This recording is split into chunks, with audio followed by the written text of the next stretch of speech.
ایک خوبصورت وادی میں جہاں آسمان ہمیشہ نیلا اور صاف رہتا تھا، وہاں ایک چھوٹا سا بچہ جسے بادلوں کا بہت شوق تھا رہتا تھا۔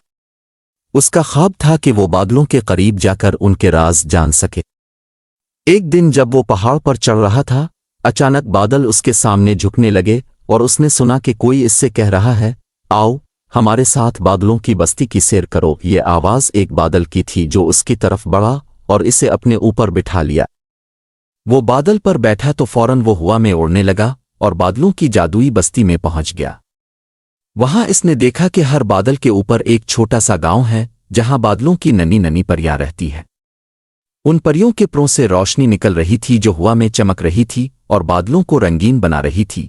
پریوں نے بچے کو روشن بادل کے پاس لے جایا جو بادلوں کے گاؤں کا سب سے روشن اور سب سے بڑا بادل تھا۔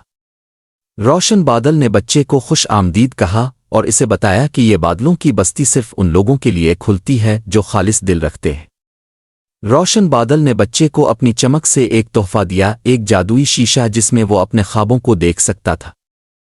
بچہ اس جادوئی شیشے سے حیرت زدہ تھا اور اس نے اس بادلوں کی بستی کی سیر کے دوران بہت کچھ سیکھا۔